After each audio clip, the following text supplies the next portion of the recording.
Assalamualaikum warahmatullahi wabarakatuh. Ahlan wa sahlan, kembali lagi bersama kami di Abdul Latif Channel. Sebelum ke pembahasan, jangan lupa untuk menekan tombol like, tombol subscribe bagi yang belum, dan tak lupa untuk menekan tombol notifikasi agar mendapat notif jika ada video baru, dan juga sebagai dukungan untuk perkembangan channel ini. Toyib, langsung kita ke pembahasannya.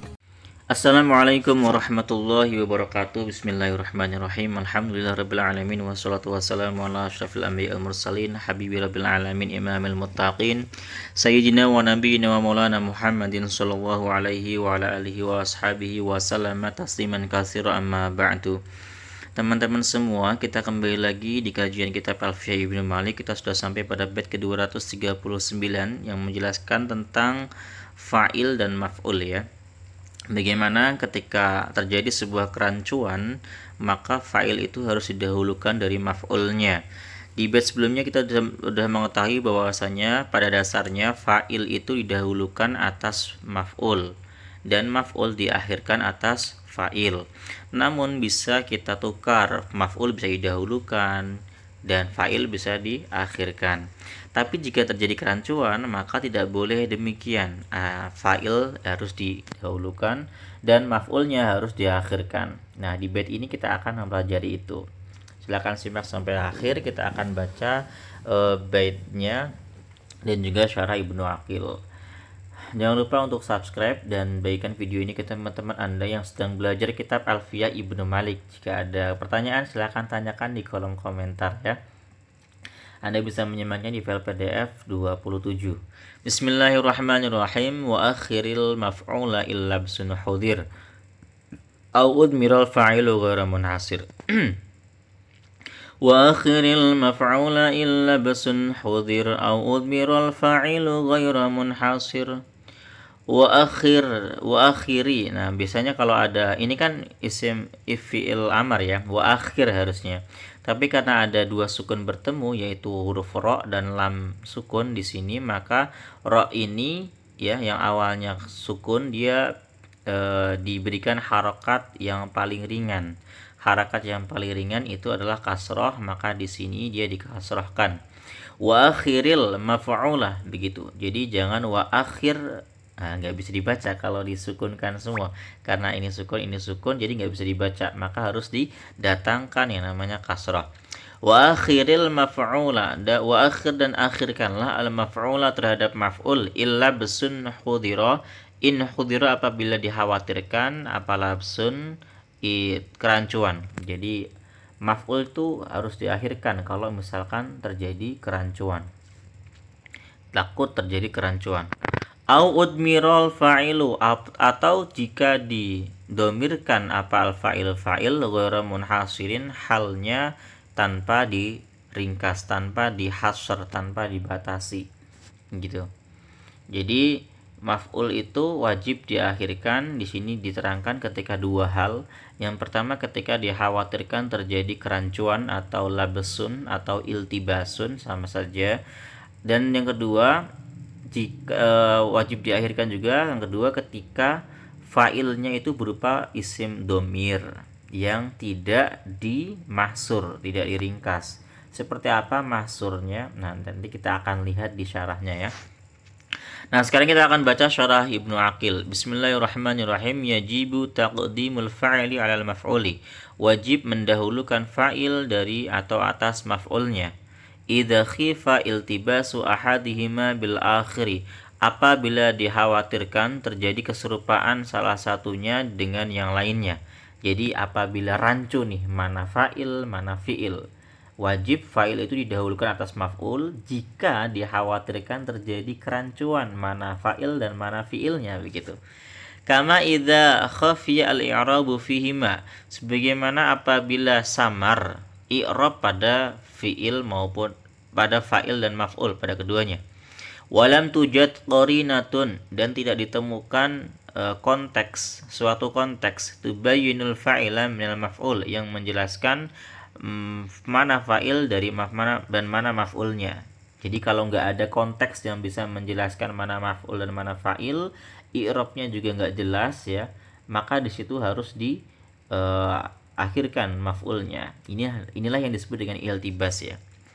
Wadzalika nahwu itu seperti contoh doroba Musa Isa, telah memukul si Musa terhadap si Isa. Nah, fayajibu kaunu Musa fa'ilan, maka wajib keberadaan lafadz Musa di sini sebagai fa'ilnya. Wa Isa maf'ulan, dan lafadz Isa ini wajib sebagai maf'ulnya. Wa hadza madhabul jumhur, ini adalah madhab mayoritas ulama. Nah, jadi kita harus memakai pendapat mayoritas ulama. Wa jaza ba'duhum taqdimal maf'uli fi hadza wa nahwihi. Namun sebagian ulama membolehkan mendahulukan maf'ul dalam contoh-contoh seperti ini. Nah, ini jangan diikutin. Qala li'anna al-araba laha gharadun fil ilbasi. Kama mereka berpendapat alasannya karena orang-orang Arab mereka memiliki tujuan dalam kerancuan tersebut. Masa kerancuan ada tujuan? Ya mungkin tujuan jelek ya, nggak tahu juga nih. Kama laha gharadun fit tabyin, sebagaimana dia memiliki juga tujuan ketika dia menjelaskannya. Jadi maupun di dalam ilbas dan tabyin mereka sama-sama punya tujuan.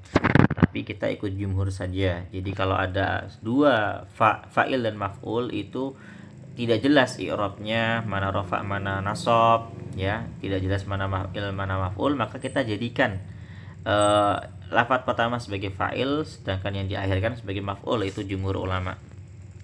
Fa idza wujidat qarinatun tubayyinul fa'ila minal maf'uli, maka apabila ditemukan qarinatun, sebuah konteks yang menjelaskan mana fa'il dari fa'il maf'ul, jaza taqdimul maf'uli wa ta'khiruhu, maka boleh kita untuk mendahulukan maf'ul dan mengakhirkan maf'ulnya.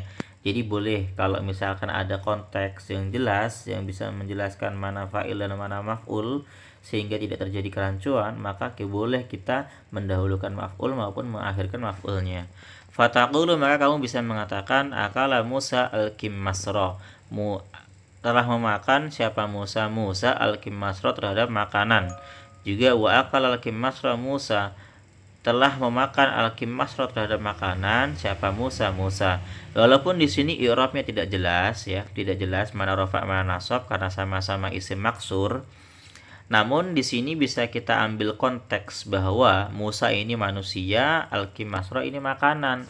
Gak mungkin kan makanan makan manusia, yang pasti manusia makan makanan. Nah, inilah yang disebut sebagai konteks atau qarinah. Wa hadza ma'na qawlihi wa akhiril maf'ula illa bsun khudir. Ini adalah makna dari lafadz wa akhiril maf'ula illa bsun khudir. Kalau misalkan dikhawatirkan terjadi kerancuan, maka harus diakhirkan maf'ulnya. Tapi kalau tidak terjadi kerancuan, maka tidak wajib diakhirkan maf'ulnya. Jelas ya? Wa ma'na qawlihi au udmiral fa'ilu ghairu munhasir. Adapun makna dari arti ucapan musannif au udmiral fa'ilu ghairu munhasir, artinya annahu yajibu aidun, bahwasanya wajib juga taqdimul fa'ili wa ta'khirul maf'uli, wajib mendahulukan fa'il dan mengakhirkan maf'ulnya idza kana al-fa'ilu dhamiran ghairu mahsurin, apabila fa'ilnya berupa sebuah dhamir yang tidak diringkas, yang tidak dimahsur, yang tidak dipersempit, yang tidak dibatasi, itu arti mahsur ya. Kalau dhamirnya tidak dimahsur maka dan berupa ya, jika dhamir yang menjadi fa'il tidak dimahsur maka maf'ul wajib diakhirkan. Contoh darabtu Zaidan. Fa in kana dhamiran mahsuran wajib ta'khiruhu, maka apabila fa'ilnya berupa dhamir mahsuran yang diringkas, wajib ta'khiruhu, maka wajib mengakhirkan fa'il tersebut. Contoh ma daraba Zaidan illa ana, tidaklah memukul si Zaid kecuali aku. Jadi memang hanya aku yang memukul Zaid, itu maksudnya ya. Nah, kalau ini yang darabtu Zaidan, tu-nya ini merupakan fa'il ya. Dia tidak diringkas. Jadi aku memukul Zaid. Bisa jadi bukan hanya aku yang memukul, tapi ada banyak orang yang memukul. Nah, begitu. Tapi kalau diringkas, hanya aku yang memukul Zaid, artinya berubah. Jadi mahsur dan tidak mahsur itu beda. Kalau darabtu Zaidan ini bukan mahsur. Nah, dia bisa bermakna aku memukul Zaid, dan bisa jadi banyak orang lain juga yang memukul Zaid. Tapi kalau lafadz ma daraba Zaidan illa ana, tidaklah memukul Zaid kecuali saya, berarti ini memberikan makna hanya saya yang memukul Zaid. Itulah yang disebut juga sebagai mahsur. Jadi mempersempit fa'il hanya pada satu orang. Sedangkan dorabtu Zaidan itu tidak mempersempit, dia masih membuka peluang adanya fa'il lain yang memukul Zaid. Bisa jadi si Umar dan si lainnya yang tidak disebutkan. Ya, terima kasih sudah menyimak sampai akhir. Jika ada salah kata saya mohon maaf. Jangan lupa tanyakan di kolom komentar jika ada pertanyaan. Assalamualaikum warahmatullahi wabarakatuh.